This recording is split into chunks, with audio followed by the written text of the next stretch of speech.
The fluorescent lights of St. Mary's Recovery Ward buzzed with the persistence of dying insects, casting everything in that particular shade of hospital white that made even the living look ghostly.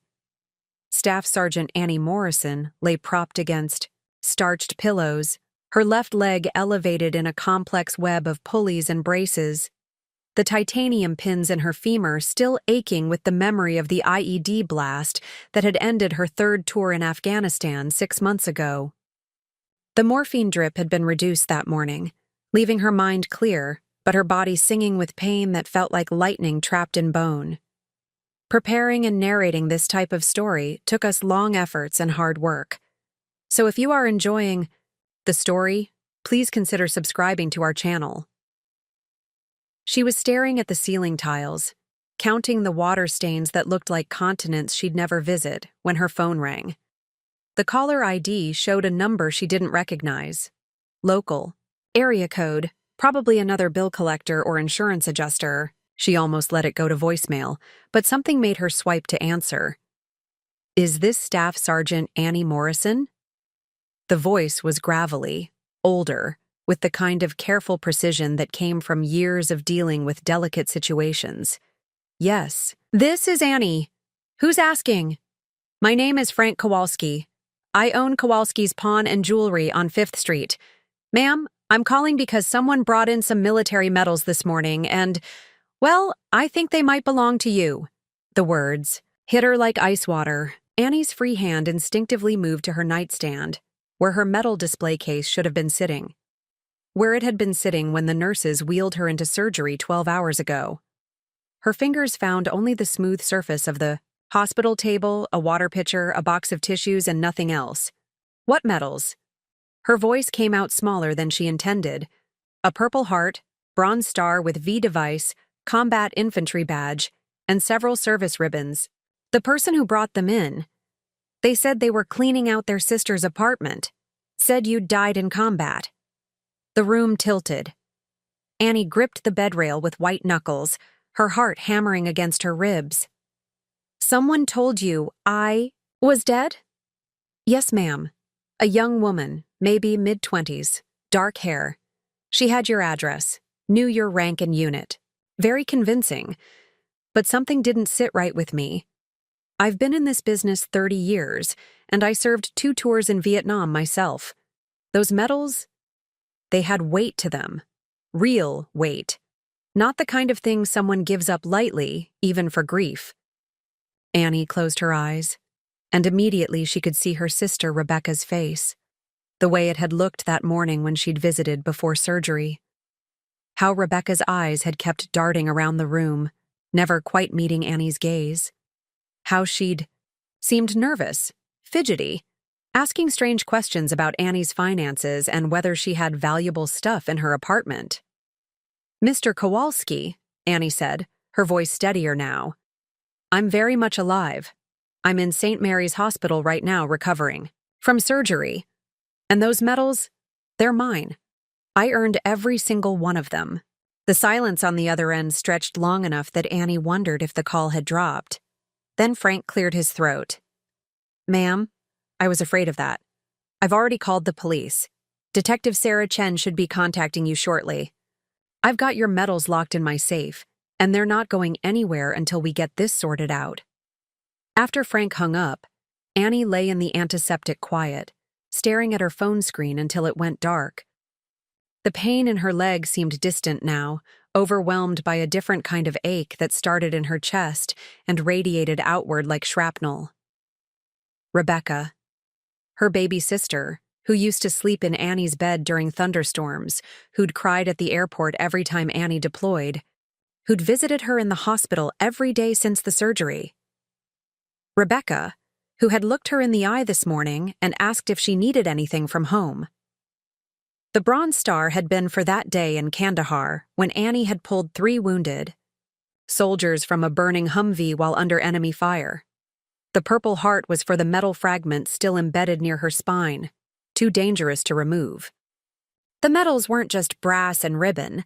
They were proof that she'd survived when others hadn't, that she'd served something larger than herself, that the scars covering her body meant something. Her phone buzzed with a text from Rebecca. Hope. Surgery went well. Love you, sis. Annie's thumb hovered over the keyboard for a long time before she typed back. We need to talk. The dots indicating Rebecca was typing appeared and disappeared 3 times before the response came. Of course. I'll come by later. Rest up. Outside Annie's window, the October sky was the color of old pewter, heavy with the promise of rain. She could see part of the parking lot, where Rebecca's red Honda Civic had been parked that morning. Now, the space was empty except for fallen leaves that the wind pushed in aimless circles. Annie thought about the display case Frank had described. Mahogany wood with brass hinges, lined with deep blue velvet.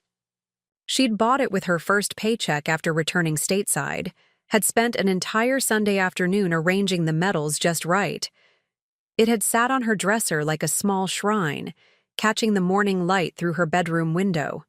She thought about the night she'd received the Bronze Star, standing at attention in the desert heat while Colonel Martinez pinned the medal to her uniform.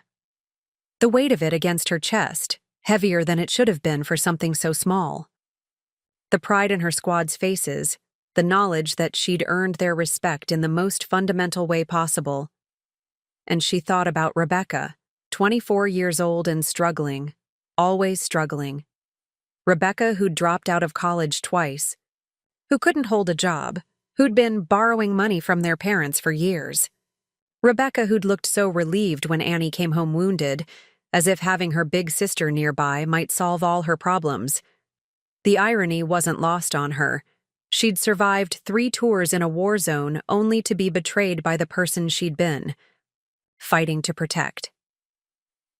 Detective Chen arrived 2 hours later, a compact woman with intelligent eyes and the kind of measured way of speaking that suggested she'd delivered bad news many times before.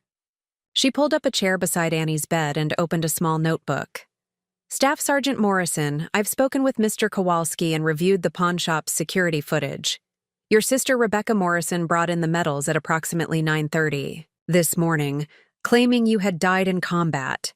She provided identification and seemed to have detailed knowledge of your service record. How much did she get for them? Annie asked. $400. Mr. Kowalski says they're worth considerably more, but pawn shops don't typically pay full value. She also seemed to be in a hurry, didn't negotiate on price. $400. Annie's Bronze Star, earned in blood and smoke and the screams of wounded soldiers, pawned for less than she used to spend on groceries in a month. Detective, what happens now? We'll need to speak with Rebecca, of course. This could be charged as theft, fraud, maybe additional counts depending on how she obtained the medals and what she intended to do with the money.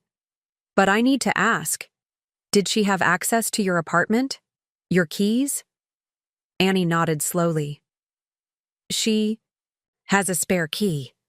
I gave it to her when I was deployed in case of emergencies. She's been helping take care of things since I've been in the hospital. Has she been having financial difficulties? The question hung in the air like smoke. Annie thought about all the phone calls over the years. Rebecca crying about rent money, about car payments, about credit cards she couldn't pay off. Their parents had finally cut her off 6 months ago, said she needed to learn responsibility.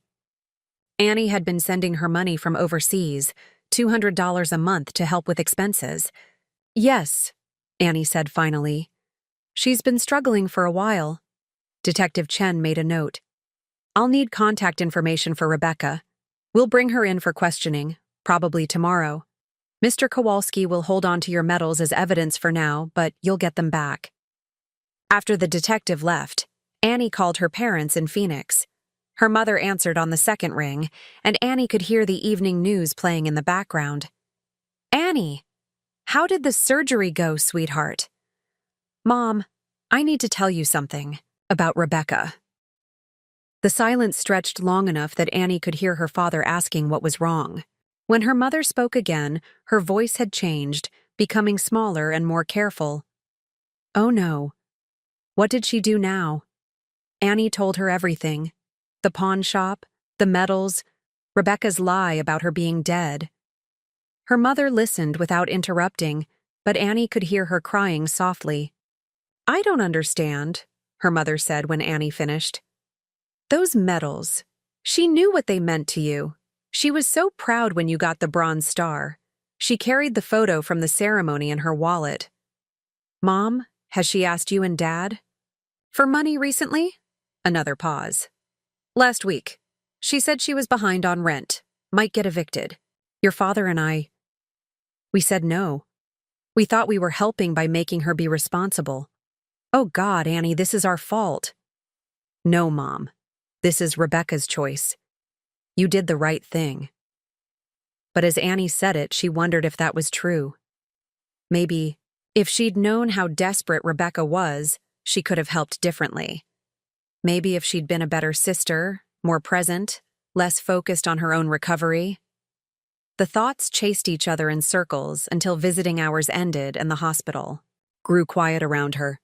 Annie lay awake listening to the sounds of the night shift, soft footsteps in the hallway, muffled conversations at the nurse's station, the electronic beeping of machines keeping people alive. She thought about Afghanistan, about the morning. She'd earned her Purple Heart. The convoy had been moving through a village outside Kandahar when the world exploded into fire and metal. She remembered the taste of dust and blood, the weight of her gear as she crawled toward the burning vehicle, the face of Private Johnson as she pulled him clear of the wreckage. She thought about coming home, about the ceremony where they'd pinned the medals to her dress blues while her family watched from the audience. Rebecca had been in the front row, tears streaming down her face, applauding until her hands turned red.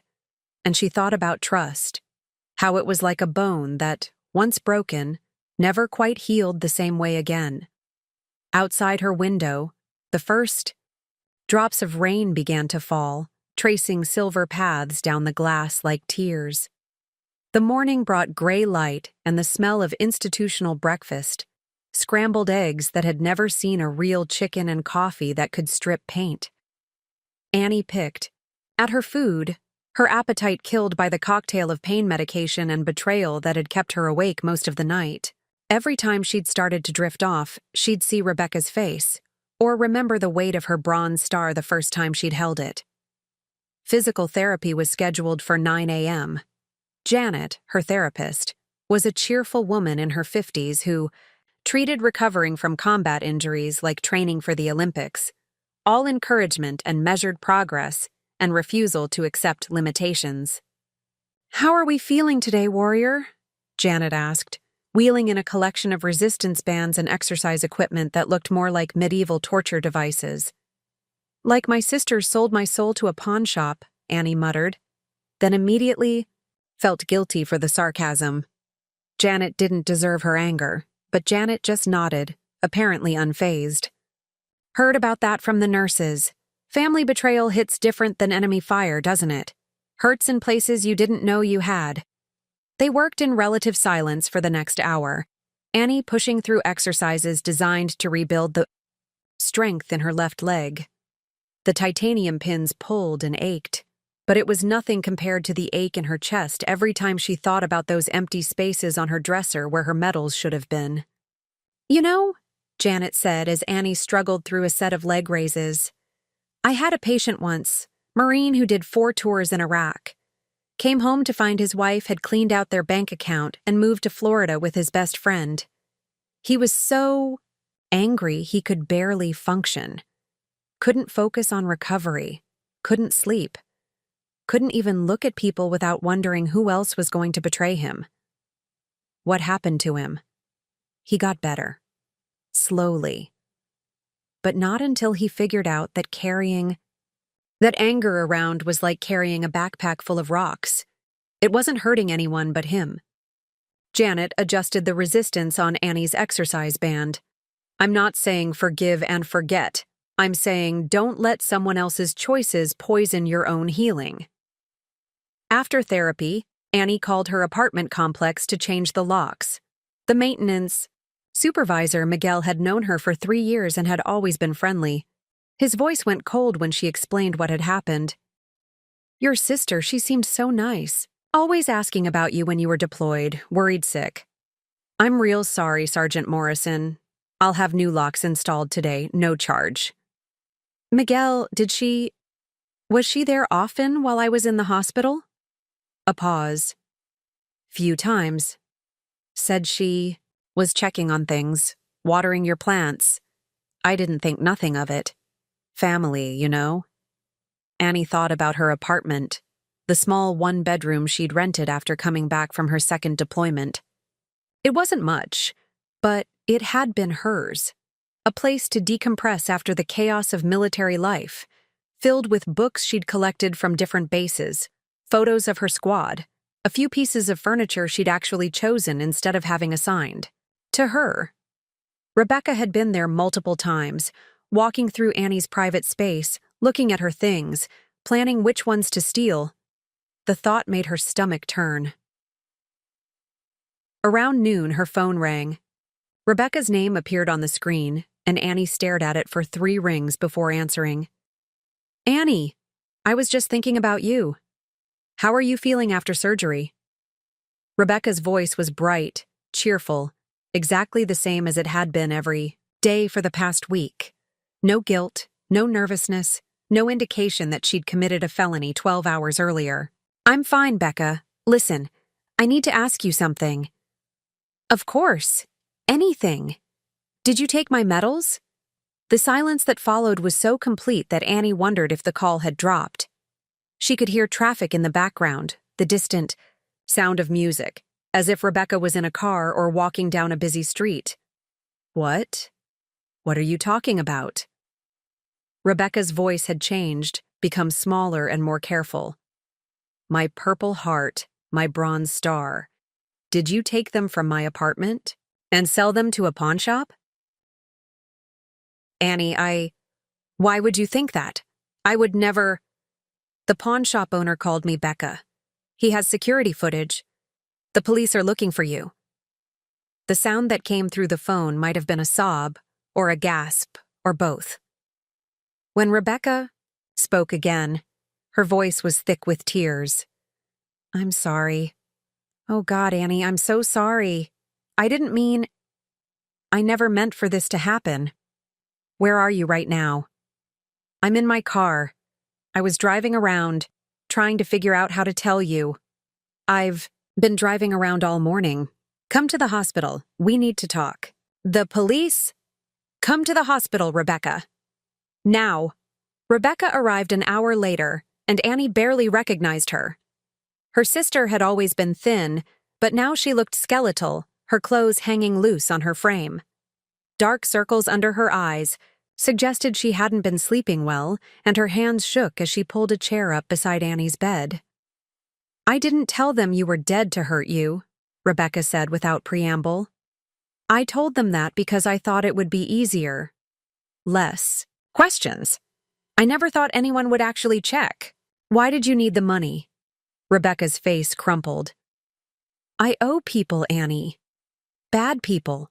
I got behind on rent, lost my job at the restaurant, started borrowing from people you shouldn't borrow from. They said if I didn't pay by yesterday, they were going to hurt me. How much do you owe? $800. Annie stared at her sister, processing this information. $800. Less than half of Annie's monthly disability payment, less than she'd spent on a single night out during her last leave in Bangkok. You sold my bronze star for $400 to avoid an $800 debt? I was going to get them back, Rebecca said quickly. I was going to get a loan, pay back the pawn shop, return them before you even knew they were gone. I just needed a few days. From who? Who were you going to get a loan from? Mom and Dad already cut you off. You don't have a job. Your credit is destroyed. Rebecca's face flushed red. I don't know, I wasn't thinking clearly. I was scared, and those people were calling me every day, threatening me, and you were in surgery, and I couldn't think of anywhere else to turn.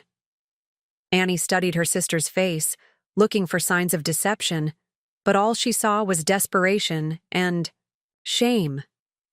Rebecca had always been impulsive, always quick to make bad decisions when she was scared or stressed. But this was different. This was a violation of something sacred. Tell me about these people you owe money to. Rebecca shrank into her chair. It started small. I borrowed $200 from this guy Tony who hangs out at Danny's bar, just to cover rent when I lost my job. But the interest, it keeps adding up. And when I couldn't pay, he introduced me to his boss, and they said I could work it off, but the work they wanted me to do. She trailed off, but Annie could fill in the blanks. Drug running, probably, or prostitution, or both. Rebecca had always been naive about people, too trusting, too willing to believe that strangers had her best interests at heart. Why didn't you tell me you were in trouble? Because you had enough problems.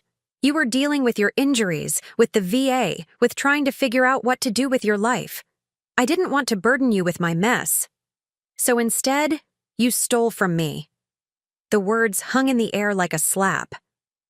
Rebecca flinched and started crying in earnest now, ugly tears that made her mascara run in dark streaks down her cheeks.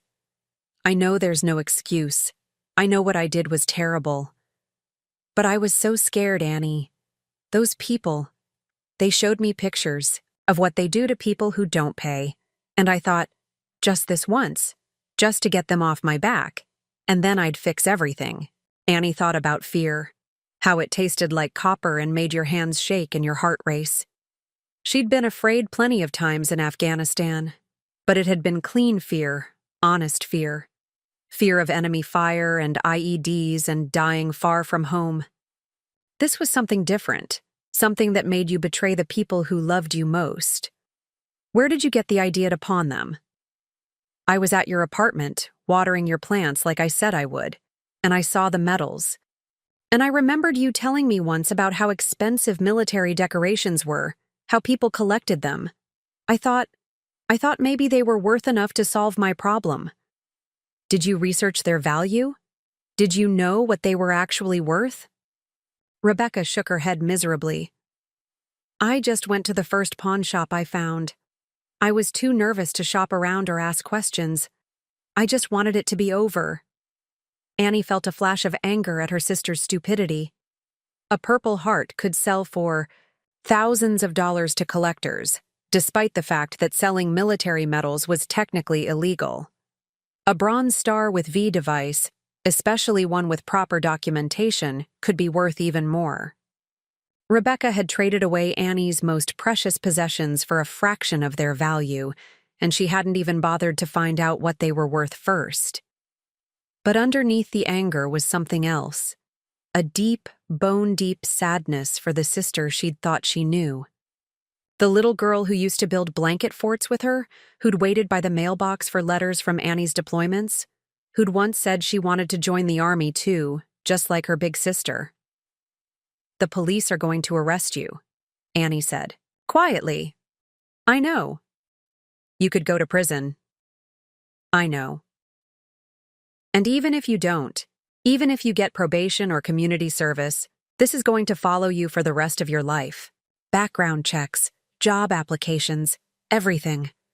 Rebecca nodded, tears still streaming down her face. I ruined everything. I ruined my life, and I hurt you, and I can't take any of it back. They sat in silence for a while, listening to the sounds of the hospital around them. Somewhere down the hall, someone was watching television, the cheerful banter of a morning talk show that seemed to belong to a different universe from the one they were occupying. I need you to understand something, Annie said eventually. Those medals weren't just metal and ribbon. They represent the worst and best moments of my life. The Bronze Star is for the day I pulled 3 soldiers out of a burning vehicle while we were taking enemy fire. One of them was 19 years old. Barely older than you. The Purple Heart is for the shrapnel that's still in my back, that will be there for the rest of my life. Rebecca sobbed harder. When I look at those medals, I remember Private Johnson's face when I carried him to the medic. I remember the weight of Specialist Cruz's body when the building collapsed on us. I remember coming home and feeling like maybe all the things I'd seen and done meant something because I had proof that I'd served with honor. I'm sorry, Rebecca whispered. I'm so sorry. I know you are. But sorry doesn't give me back what you took. And it doesn't undo the fact that when you were scared and desperate, the person you chose to hurt was the one person who would have done anything to help you. Rebecca looked up through her tears. Would you have given me the money if I'd asked? Annie considered the question honestly. $800. Her disability payment was $1,200 a month, plus her savings from overseas. She lived simply, didn't spend much money on luxuries. $800 would have been tight, but manageable. Yes, she said. I would have figured something out. The look on Rebecca's face was devastating, a combination of grief and regret and self-loathing that made Annie's chest ache. This was the moment she realized when Rebecca finally understood the true weight of what she'd done. Not just the theft, but the betrayal of trust. Not just the medals, but the relationship they'd had before this moment. What happens now? Rebecca asked. Now you call Detective Chen and turn yourself in. You take responsibility for what you did, and then we figure out how to move forward. Will you? Can you ever forgive me? Annie closed her eyes and thought.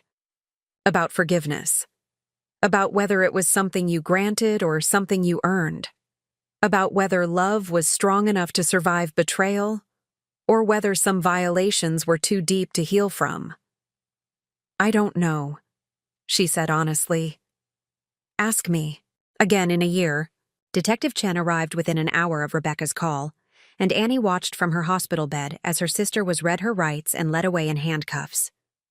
Rebecca turned back once before the elevator doors closed, her face pale and streaked, with tears and mouthed, I love you. Annie didn't respond. The silence that followed felt heavier than the weight of her cast, pressing down on her chest until breathing became conscious effort. She'd spent 3 tours in combat zones, had faced enemy fire and survived explosions that should have killed her, but nothing had prepared her for the peculiar devastation of family betrayal. Dr. Reyes, her orthopedic surgeon, stopped by that afternoon for his regular check-in. He was a quiet man in his 60s who'd been treating wounded veterans for over 20 years. And he had the particular way of moving and speaking that came from seeing too much suffering. How's the pain level today, Sergeant Morrison? Physical. Or emotional? Annie asked, then immediately regretted the flippancy. Dr. Reyes didn't deserve her bitterness either, but he just nodded, as if he understood perfectly. I heard about what happened. Hospital gossip travels fast, especially when it involves one of our heroes. I'm not a hero. The Bronze Star suggests otherwise. Annie turned toward the window, watching the afternoon light fade toward gray. The Bronze Star is sitting in a pawn shop safe as evidence in a theft case. Doesn't feel very heroic right now. Dr. Reyes pulled up a chair, which was unusual. Their consultations typically happened with him standing at the foot of the bed, reviewing charts and asking about range of motion. But now he sat down like he had time. Like this conversation mattered more than his schedule. Sergeant, may I tell you something about heroism? Annie shrugged. I've been treating combat veterans since the first Gulf War. I've seen thousands of men and women come through this hospital, carrying wounds both visible and invisible. And I've noticed something about the ones who truly served with distinction. They rarely feel heroic. They feel responsible. They feel like they should have done more. Saved more people, been better soldiers. Dr. Reyes. The ones who committed acts of extraordinary bravery under fire, they'll tell you they were just doing their job. The ones who saved their fellow soldiers' lives, they'll tell you about the ones they couldn't save. They carry the weight of every decision, every moment, every person they couldn't protect. Annie thought about Private Johnson, how young he'd looked lying in the medic's tent after she'd pulled him from the burning Humvee. How he'd gripped her hand and thanked her, over and over, while the medics worked to stabilize him for transport. What's your point, Doc? My point is that the people who truly deserve those medals are usually the ones who have the hardest time believing they deserve them, and that tells me more about their character than any piece of metal ever could. After Dr. Reyes left, Annie's phone rang. The caller ID showed her parents' number in Phoenix. "Hi, Mom." "Oh, honey."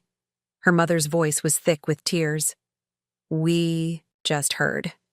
Rebecca called us from the police station. She's being charged with theft and fraud."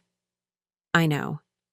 Your father and we're flying out tomorrow. We should have done something sooner. We should have seen how desperate she was getting." "Mom, this isn't your fault, isn't it?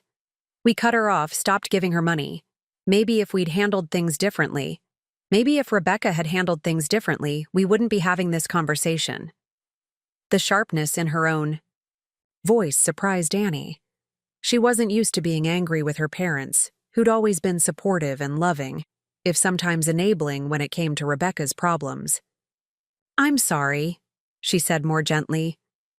"I know you're hurting too, but Rebecca made a choice. She chose to steal from me instead of asking for help. She chose to lie to a pawn shop owner about me being dead. Those were her decisions. She's been struggling for so long," her mother said. "Ever since high school, really. Remember when she got arrested for shoplifting? Or when she crashed your father's car and didn't tell us for 3 days? We kept thinking she'd grow out of it, learn to be more responsible." Annie did remember. A series of small betrayals and bad decisions stretching back years. Phone calls from school principals. Credit card bills that Rebecca couldn't pay. Jobs lost because she couldn't get to work on time. Their parents had bailed her out again and again, always believing that this time would be different. This time Rebecca would learn her lesson. "Mom, can I ask you something? Why did you cut her off? Now? What was different about this time?" A long pause. "Your father got diagnosed with diabetes last month. The medical bills. We're on a fixed income, and we realized we couldn't keep supporting her indefinitely. We thought maybe if she had to face consequences for once, she'd finally get her life together." The pieces were starting to fit together in a way that made Annie's stomach hurt. Rebecca had been cut off from her safety net just as Annie was laid up in the hospital, vulnerable and dependent on others. Rebecca had seen opportunity in her sister's helplessness. "How much money have you given her over the years?" Another pause. "Thousands, honey. Probably tens of thousands. We stopped keeping track because it was too depressing." That evening, Miguel from the apartment complex called to confirm that the locks had been changed. "I also wanted to let you know, Sergeant Morrison, your sister left some stuff in your apartment. Looks like she might have been staying there. Sometimes there's clothes in your closet, toiletries in your bathroom." The violation felt deeper than the stolen metals somehow. Rebecca had been living in her space, sleeping in her bed, using her shower, all while planning to rob her. "Miguel, can you bag up anything that's not mine and leave it with the office? I don't want her stuff in my apartment anymore." "Already done. I'll hold on to it until you decide what to do with it." Frank Kowalski called around 8 p.m., his gravelly voice gentle over the phone. "Sergeant Morrison, I wanted to check on you. This kind of thing, it's hard on families. How often does this happen? Family members stealing military decorations?" "More than you'd think, unfortunately. Usually it's financial desperation. Sometimes addiction. I've had mothers pawn their sons' Purple Hearts, husbands sell their wives' service medals. It never gets easier to see. What made you suspicious about Rebecca?" Frank was quiet for a moment. "A few things. First, she was nervous, kept looking around like she expected someone to stop her. Second, when I asked about the medals, she didn't know the stories behind them. Someone grieving a lost sibling usually wants to talk about what the person did to earn their honors. But she just said you died in combat and left it at that." "Anything else?" "The way she handled them. Real military families treat those medals like holy relics. Your sister tossed them on the counter like costume jewelry. That's when I knew something was wrong." After Frank hung up, Annie lay in the darkness thinking about sacred things. About the ceremony where she'd received her Bronze Star, standing, at attention in the desert heat, while Colonel Martinez spoke about courage under fire. About the weight of the Purple Heart when they'd pinned it to her hospital gown after the IED blast. Her squad members gathered around her bed. She thought about the last letter she'd received from Private Johnson, 6 months after she'd pulled him from that burning vehicle. He was home in Iowa, married to his high school sweetheart, working at his father's farm equipment dealership. He'd written to thank her again, to tell her about his wedding, about the daughter they were expecting. He'd said he thought about her every day, about how she'd risked her life to save his. That letter was in the drawer of her bedside table at home, along with similar notes from Specialist Cruz and Sergeant Martinez and a dozen other soldiers whose lives had intersected with hers in the crucible of combat. Those letters were worth more than any medal, but they would have been meaningless without the actions that prompted them. Rebecca had tried to sell the proof of Annie's service, but she couldn't sell the service itself. She couldn't pawn the memories or the relationships or the knowledge that when it mattered most, Annie had done the right thing. The next morning brought Detective Chen and 2 new developments that changed everything Annie thought she understood about the situation. Sergeant Morrison, we've uncovered some additional information about your sister's case. It turns out the people she owed money to are part of a larger operation we've been investigating. Detective Chen opened a thick file folder and spread several photographs across Annie's bedside table. The photos showed men with hard faces and elaborate tattoos, the kind of people who made their living from other people's desperation. Anthony. Tony Ricci and his associates have been running a loan sharking operation targeting young women with financial problems. They offer quick cash with reasonable-sounding terms, then use escalating threats and intimidation to keep their victims trapped in debt cycles. Annie studied the photographs. The men looked exactly like what she'd expected, predators who preyed on vulnerability and fear. How many other women are they targeting? We've identified at least 12 victims over the past 2 years. Your sister's case is actually helping us build a broader case against the organization. What does this mean for Rebecca? If she cooperates with our investigation, testifies against Ricci and his people, we might be able to work out a plea arrangement, reduced charges, probation instead of prison time. Detective Chen leaned forward, her expression serious. But I need you to understand something, Sergeant. These people don't take kindly to witnesses. If Rebecca testifies, she could be putting herself in danger. The irony wasn't lost on Annie. Rebecca had stolen from her to avoid being hurt by dangerous people, and now the only way to minimize the consequences of that theft was to risk being hurt by those same dangerous people. Has she agreed to cooperate? Not yet.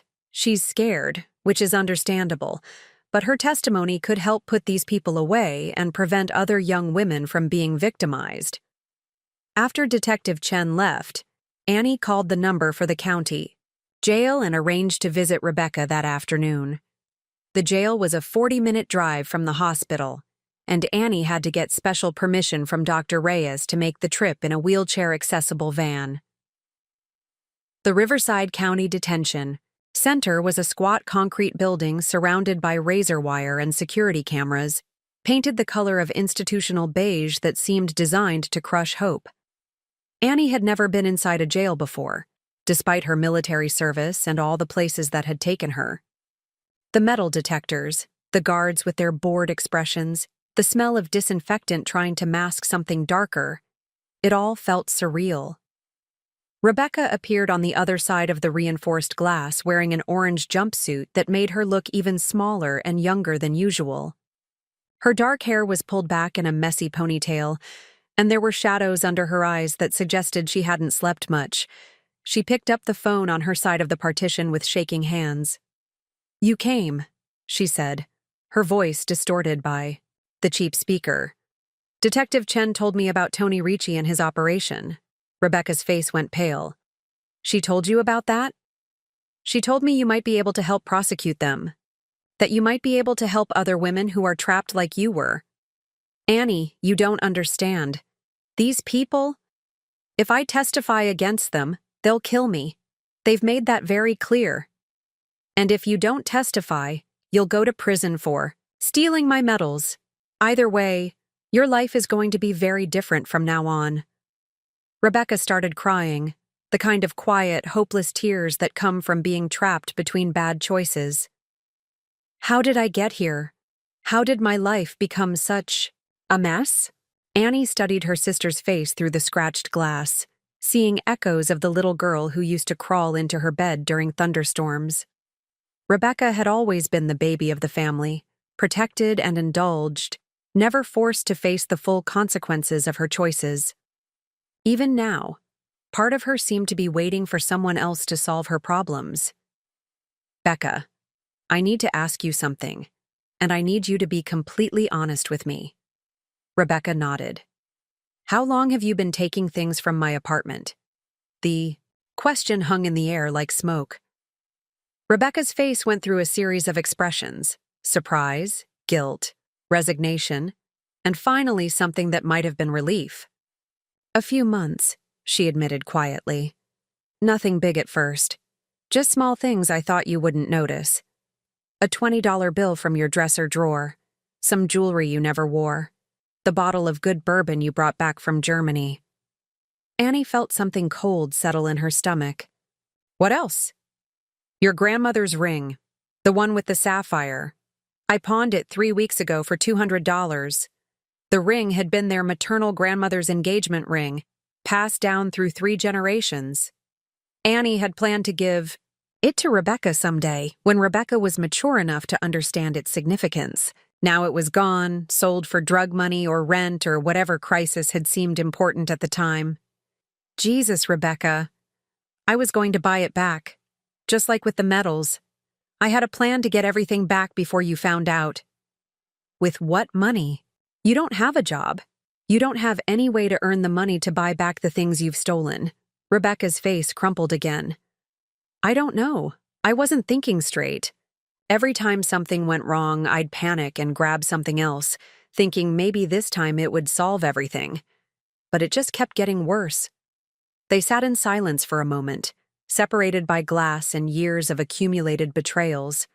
Annie thought about trust again, about how it was like a house built one board at a time, and how once it burned down, all you were left with was ashes and the memory of what used to be there. Detective Chen says if you testify against Ricci, they might reduce your charges. And if I testify against Ricci, his people might put me in the ground. So what's your plan? Plead guilty and hope for the best? Hope that somehow, some way, this all works out without you having to make any hard choices. The sharpness in Annie's voice made Rebecca flinch, but Annie didn't feel like apologizing. She was tired of protecting her sister from reality, tired of watching Rebecca stumble from one crisis to the next without ever learning from the consequences. You want to know what I think? Annie continued. I think you're a coward. I think you've spent your whole life letting other people clean up your messes. And now that you're facing real consequences for the first time, you're looking for someone else to save you. That's not fair. Fair? You stole my Purple Heart. You sold the proof of my service to strangers for $400. You've been robbing me for months while I was recovering from injuries I sustained fighting for this country. And you want to talk to me about fair? Rebecca was sobbing now, ugly tears that made her mascara run in dark streaks down her face.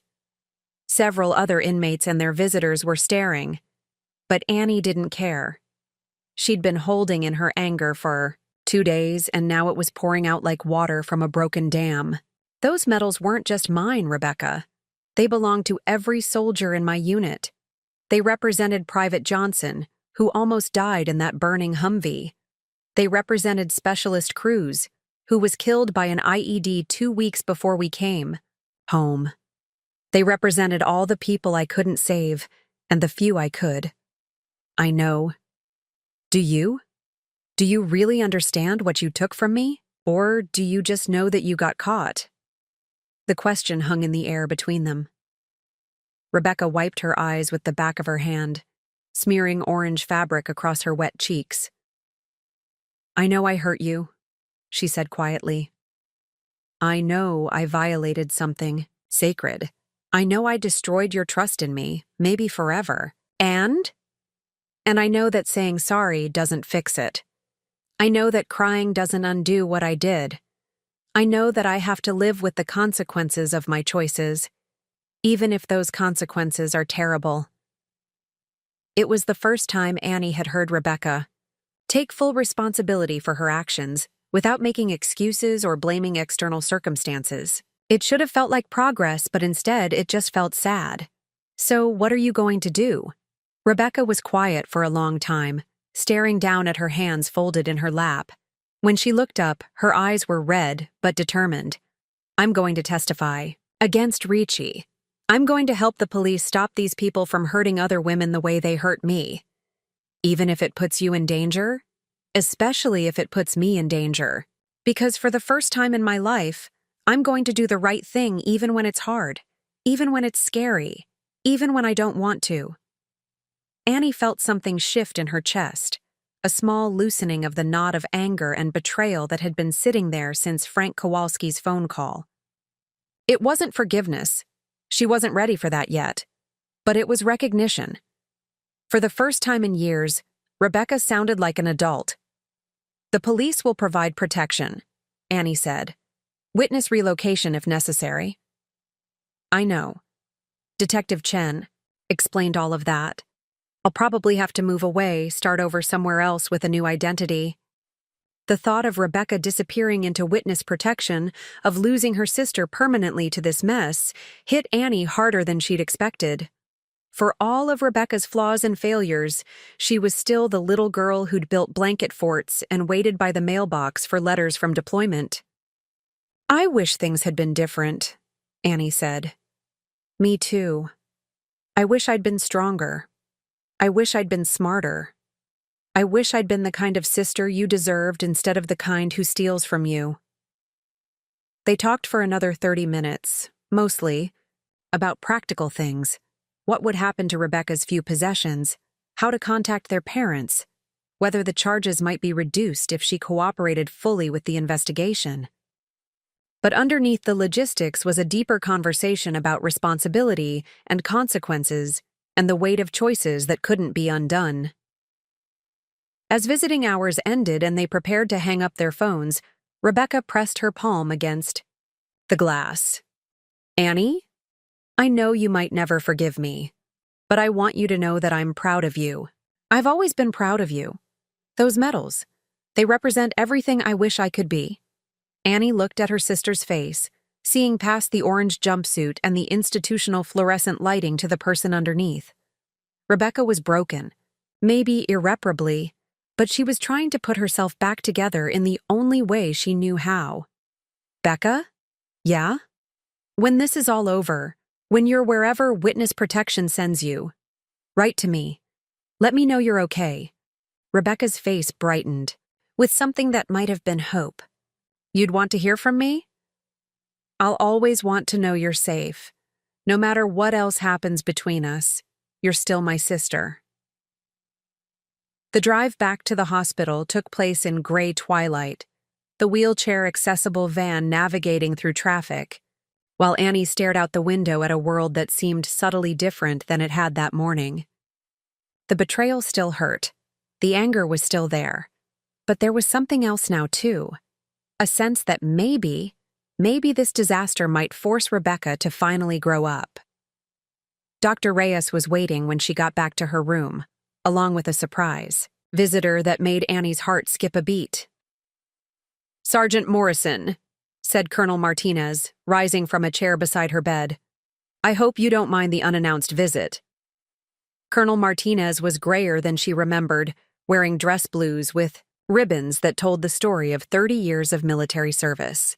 He'd been her commanding officer during her second and third deployments, the one who'd recommended her for the Bronze Star.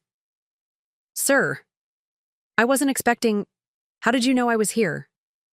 Word travels fast in the military community, especially when it involves one of our decorated veterans being robbed by a family member. I flew out from Fort Campbell as soon as I heard. Dr. Reyes excused himself, leaving Annie alone with her former commanding officer. Colonel Martinez pulled his chair closer to her bed and sat down with the careful movements of a man who'd seen too many combat zones. Sergeant, I want you to know that the entire battalion is talking about what happened. Your squad members, Your fellow NCOs, even the brass back at the Pentagon. Everyone is outraged on your behalf. Sir, with respect, I don't want this to become a big deal. Rebecca is still my sister, and she committed a federal crime by selling military decorations. But that's not why I'm here. Colonel Martinez reached into his jacket and withdrew a small velvet box.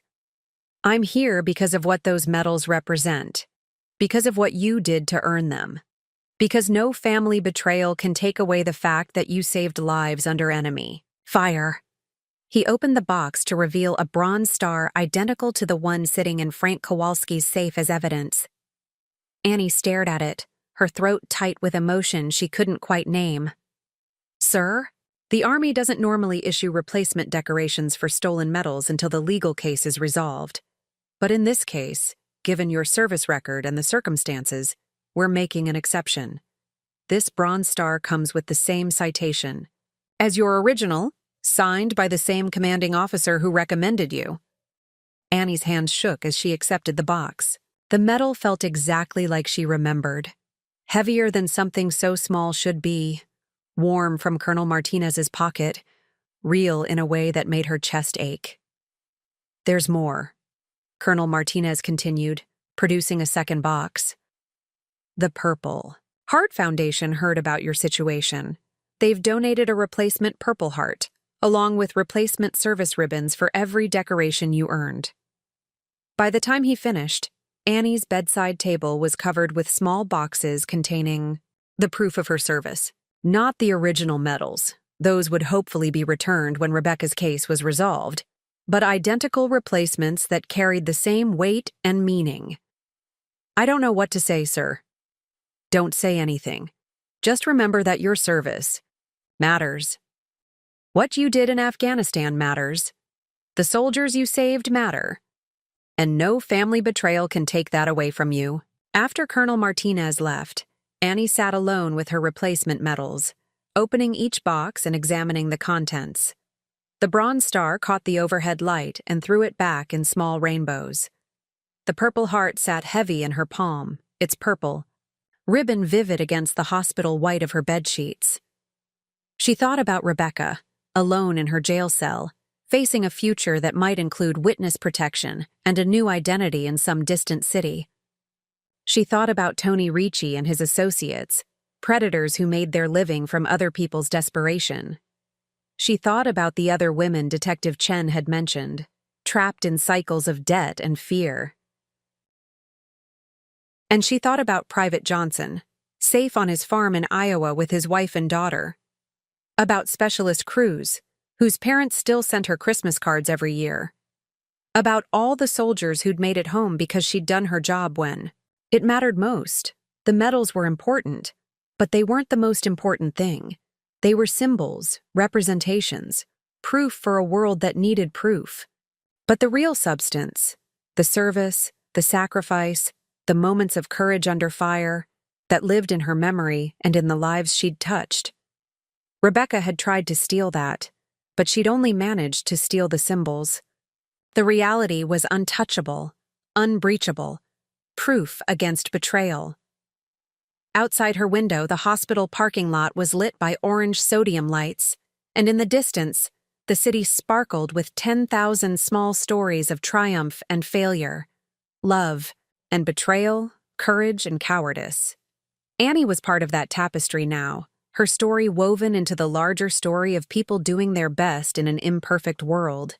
Her phone buzzed with a text from her mother. Flying in tomorrow morning. Your father sends his love. We're proud of you, sweetheart. Annie typed back. Love you too, Mom. See you soon. Then she carefully arranged her replacement medals in the small display case Colonel Martinez had brought, setting it on her bedside table where it would catch the morning light. Tomorrow would bring new challenges, new decisions, new opportunities to choose between the easy path and the right path. But tonight, she was exactly where she needed to be.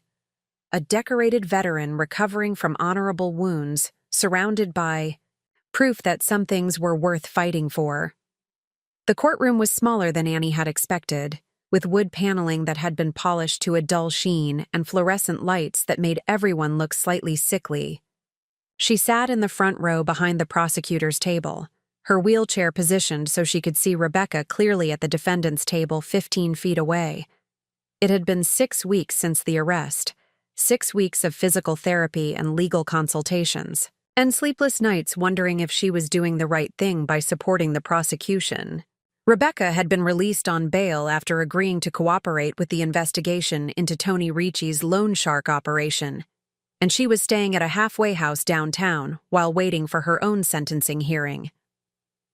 Assistant District Attorney Sarah Kim was a slight woman in her 30s with the kind of intense focus that came from prosecuting financial crimes all day, every day.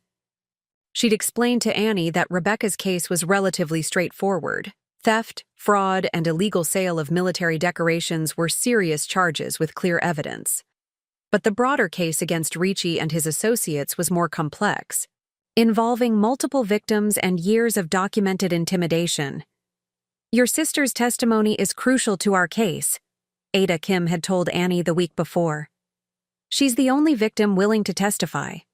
The others are too scared or too embarrassed or too deep in debt to come forward." Now, watching Rebecca take the witness stand in a conservative blue dress that made her look even younger than her 24 years, Annie felt the familiar tightness in her chest that had become her constant companion since that first phone call from Frank Kowalski. Rebecca was sworn in with a voice barely above a whisper, her hands shaking as she placed them on the Bible. When Ada Kim approached the witness stand, Rebecca's eyes found Annie's across the courtroom, seeking reassurance or forgiveness or simply acknowledgement. Annie nodded once, a small gesture that said, "Tell the truth. Do the right thing. Face the consequences of your choices." "Ms. Morrison," Ada Kim began, "please tell the court how you first came into contact with Anthony Ricci." Rebecca's testimony unfolded over the next 2 hours, like a map of bad decisions and escalating desperation. She described losing her job at the restaurant, falling behind on rent, seeing an advertisement for quick cash loans posted on a bulletin, bored at the laundromat.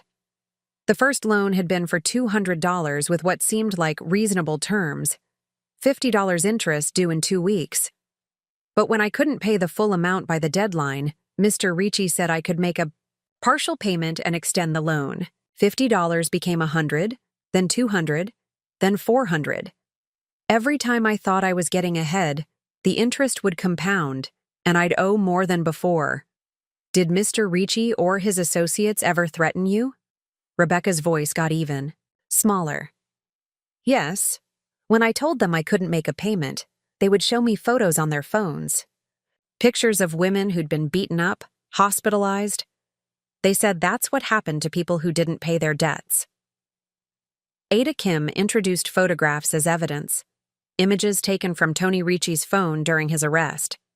Annie couldn't see them from her position in the gallery, but she could see the jury's faces, the way several members recoiled from whatever they were looking at.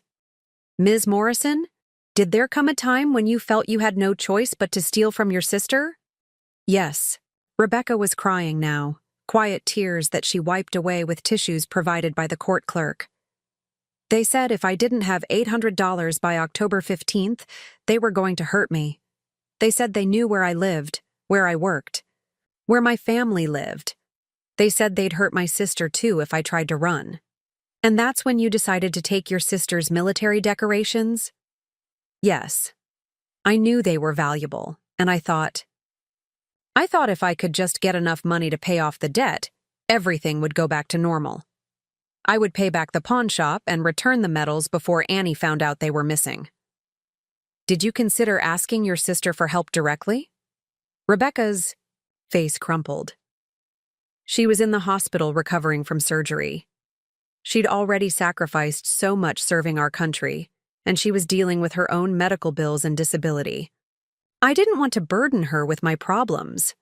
"So instead, you chose to steal from her while she was helpless and recovering from combat injuries?" "Yes." The word came out as barely a whisper. The cross-examination by Ricci's defense attorney was brutal, but brief. He painted Rebecca as an unreliable witness, a thief and a liar who was testifying against his client to reduce her own charges. He suggested that she'd stolen the medals, not because of threats, but because of drug addiction, an accusation that made Rebecca sob and shake her head vehemently. But the evidence against Ricci was overwhelming. Phone records showing dozens of calls to Rebecca and other victims. Financial records showing the pattern of escalating debt that trapped borrowers in cycles they couldn't escape. Photographs of other women who'd been beaten for failing to pay. Testimony from hospital workers who'd treated victims of Ricci's violence. When the defense rested, Annie was called to testify about the value of the medals and the impact of their theft. She'd been dreading this moment for weeks, but as she wheeled herself to the witness stand and was sworn in, she felt a strange sense of calm. Adia Kim's questions were straightforward. Annie described her military service, the actions that had earned her the Bronze Star and Purple Heart, the significance of the medals beyond their monetary value. Sergeant Morrison, can you describe for the jury what these medals represent to you? Annie looked out at the 12 faces in the jury box, seeing a mix of ages and ethnicities and life experiences. A middle-aged woman who might have been a teacher, a young man in a mechanic's uniform, an elderly gentleman who wore a Vietnam veteran's cap. They represent the worst and best day of my life, she said. The Bronze Star is for a day when 3 of my soldiers were trapped in a burning vehicle under enemy fire. I had to choose between my own safety and their lives. I chose their lives, and by God's grace, we all made it out alive. And the Purple Heart? The Purple Heart is for the day an IED exploded under our convoy. I was knocked unconscious and woke up in a field hospital with shrapnel in my back and a broken leg. But I woke up. 2 soldiers in our convoy didn't. What did it mean to you when you learned these medals had been stolen? Annie looked directly at Rebecca, who was sitting at the defendant's table with tears streaming down her face. It felt like my service had been invalidated, like the sacrifices I'd made, the friends I'd lost, the injuries I'd sustained, like none of it mattered enough to be sacred. It felt like the most important parts of my identity had been sold to strangers for $400. The defense. Attorney's cross-examination focused on family dynamics, trying to paint Annie as an unsympathetic sister who'd refused to help Rebecca in her time of need. But Annie's military bearing and obvious sincerity seemed to resonate with the jury. Sergeant Morrison, are you aware that your sister was threatened with violence if she didn't pay her debts? I am now, yes. And if she had come to you for help, would you have provided it? Of course. I would have found a way to help her that didn't involve stealing from me. But she was afraid to ask? She was afraid to ask because she'd been lying, to me and to our parents, about the extent of her financial problems. She was afraid to ask because she knew we'd want her to take responsibility for her choices instead of just bailing her out again. The trial lasted 3 days. Tony Ricci and 2 of his associates were convicted on multiple counts of loan sharking, extortion, and conspiracy. They were sentenced to between 8 and 15 years in federal prison. The judge called their operation a predatory scheme designed to trap vulnerable young women in cycles of debt and fear. Rebecca's sentencing hearing was scheduled for the following week. Adia Kim had recommended probation and community service in exchange for her cooperation, but the final decision belonged to Judge Patricia Hendricks, a stern woman in her 60s who'd been sentencing financial crimes cases for over 20 years. The night before Rebecca's sentencing, Annie received an unexpected visitor at the rehabilitation center where she'd been transferred for intensive physical therapy. Frank Kowalski stood in the doorway of her room, holding a small package wrapped in brown paper. Mr. Kowalski, I wasn't expecting to see you. I wanted to return these personally, he said, setting the package on her bedside table. The police released them as evidence since the case is closed. Annie unwrapped the package carefully, revealing the mahogany display case that had sat on her dresser for the past 2 years. Inside, arranged exactly as she'd left them, were her original medals. The bronze star caught the afternoon light streaming through her window. The Purple Heart sat nestled in its blue velvet bed, the ribbon as vivid as the day it had been pinned to her hospital gown. "They're exactly as I remember them," she said softly. "Your sister took good care of them, strange as that sounds. When she brought them in, they were clean, polished, arranged properly. Whatever else she did wrong, she respected what they represented." Frank sat down in the visitor's chair, his weathered hands folded in his lap. "Sergeant, I've been thinking about this case for weeks now, about your sister, about the choices she made, about how desperate someone has to be to betray family like that. And I keep coming back to something my old drill sergeant used to say in Vietnam. He'd tell us that courage isn't the absence of fear. It's doing the right thing even when you're scared. Your sister was scared, no doubt about it. But she chose the wrong thing." Annie nodded, running her finger along the edge of the display case. "She's going to testify again tomorrow at her own sentencing. She's going to ask the judge for another chance. Do you think she deserves it?" It was the question Annie had been wrestling with for weeks. Rebecca had betrayed her trust in the most fundamental way, had violated something sacred during a moment when Annie was most vulnerable, but she'd also helped put dangerous criminals in prison and potentially saved other women from being victimized. "I think people deserve the consequences of their choices," Annie said finally. "But I also think people can change if they really want to. If Rebecca is serious about turning her life around, then prison might not be the best place for her to do that. You're a better person than I am, Sergeant. If someone in my family had done what she did, you might feel differently if it was your sister. Family is complicated." Frank stood to leave, then paused at the door. "For what it's worth, I think your medals are in good hands. Whatever else happens, nobody can take away what you did to earn them." That evening, Annie called her parents in Phoenix to discuss what she planned to say at Rebecca's sentencing hearing the next day. "Are you sure about this, honey?" her mother asked. "You don't owe her anything after what she did." "I'm not doing it for her, Mom.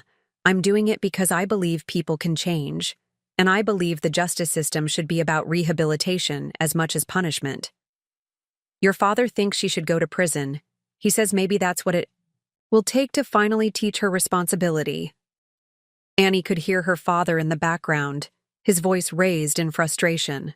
He'd been angrier about Rebecca's betrayal than anyone, calling it an unforgivable violation of military honor and family loyalty. "What do you think, Mom?" A long pause. "I think she's my daughter, and I love her, and I want her to have a chance to become the person I know she can be.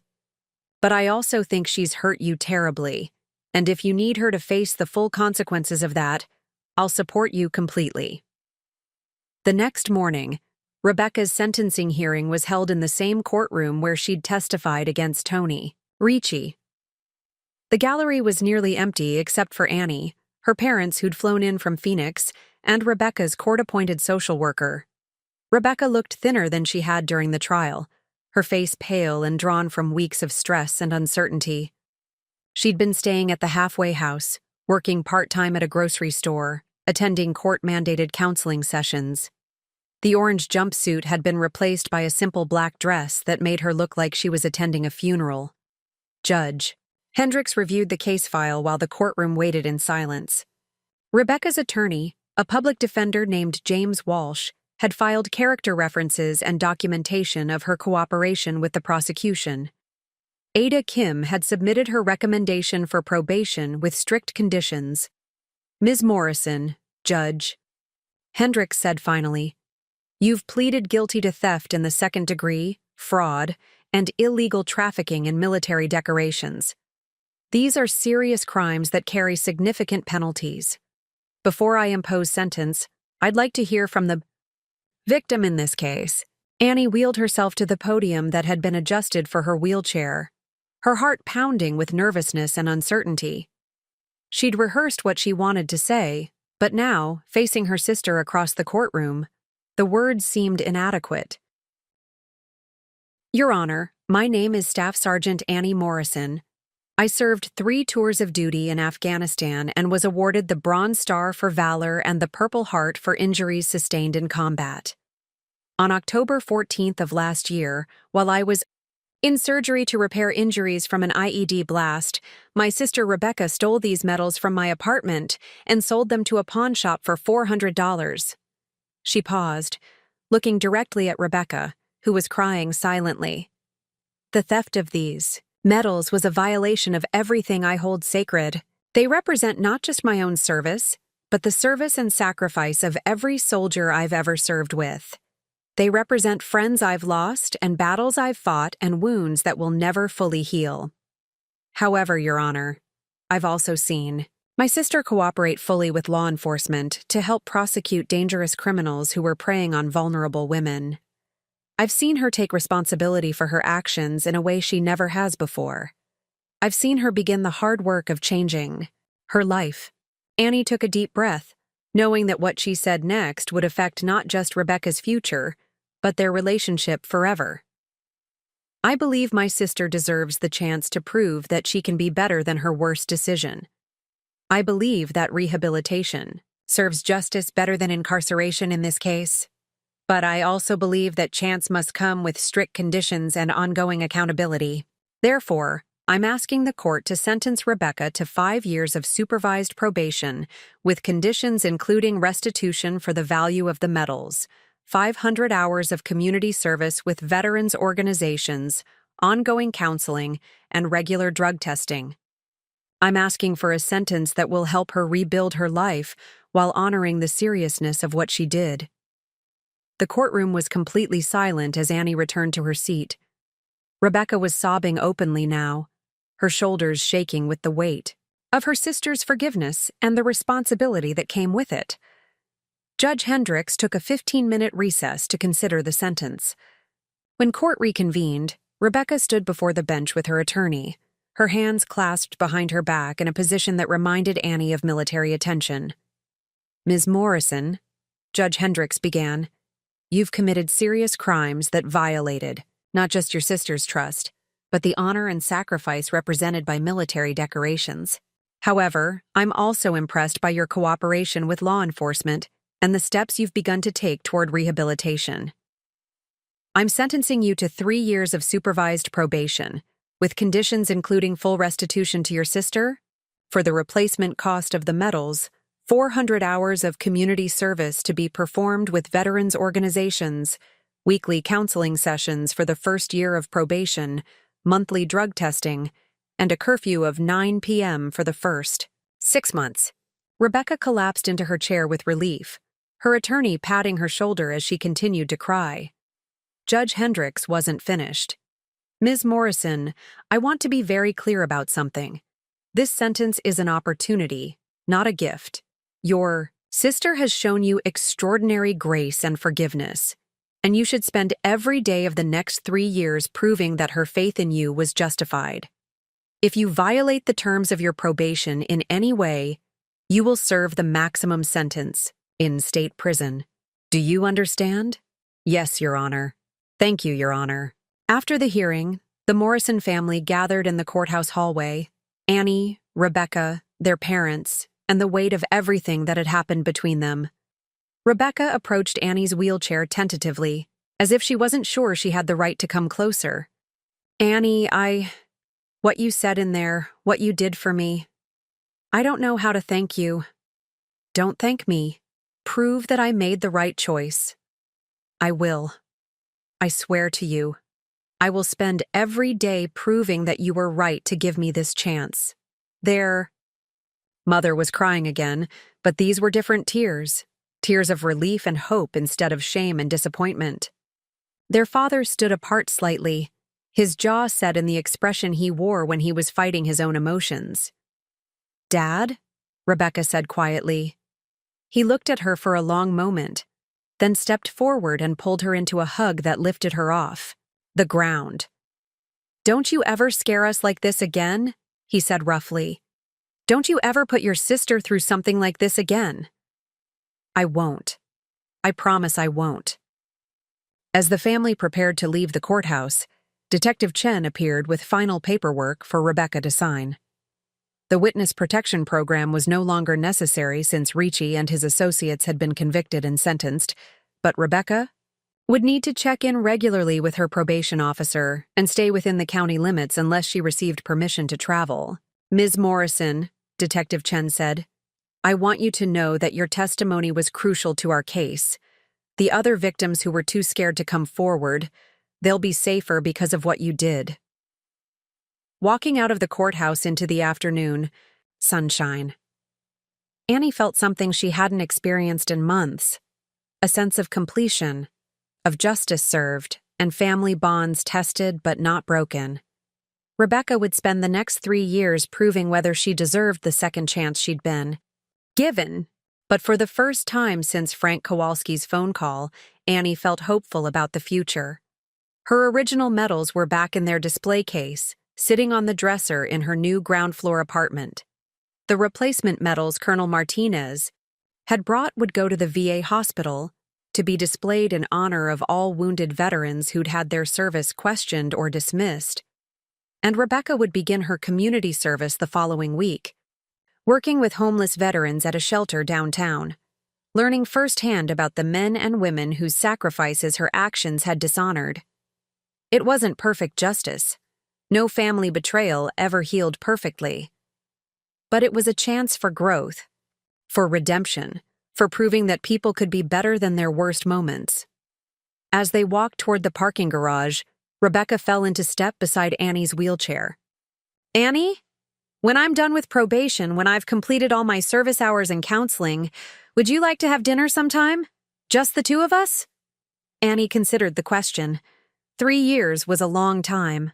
Long enough for Rebecca to prove her commitment to change, or long enough for her to revert to her old patterns of irresponsibility and poor choices. Annie looked ahead at the afternoon traffic, then back at her sister walking beside her wheelchair.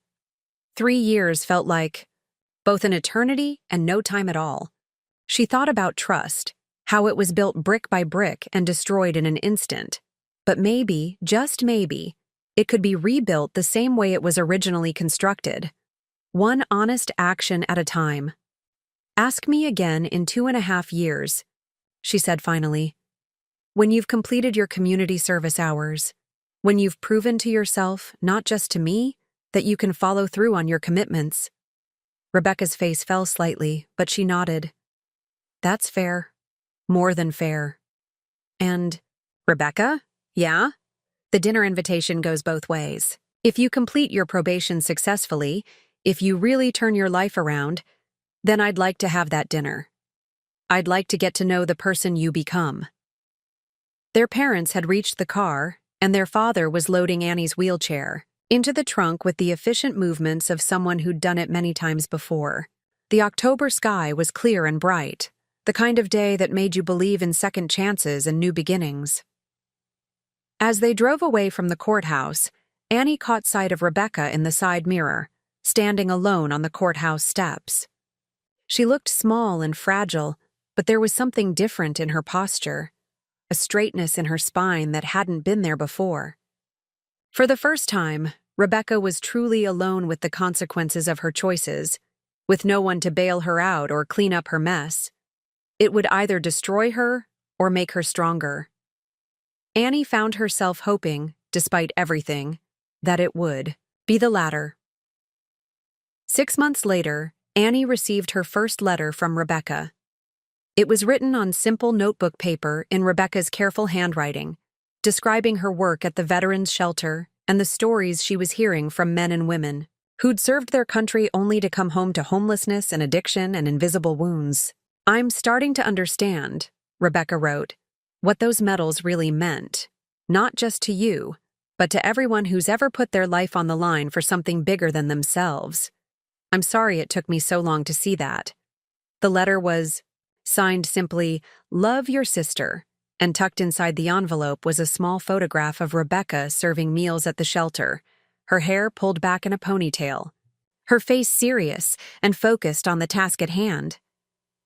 Annie folded the letter carefully and placed it in the drawer of her bedside table, next to the letters from soldiers she'd served with and the medal citation that Colonel Martinez had signed. It wasn't forgiveness yet. That would take time and proof and the slow rebuilding of trust. But it was a beginning. Outside her window, the spring rain was washing the world clean, and Anny Morrison, decorated veteran and wounded warrior, allowed herself to believe that sometimes people really could change. Sometimes, if you were very lucky and very patient, they could even change into the people they were always meant to be. Thank you for listening to My Sister Sold My Military Medals While I Was in Surgery. Stories like this remind us that healing from betrayal takes time, but it's possible to rebuild trust through consistent actions and genuine accountability.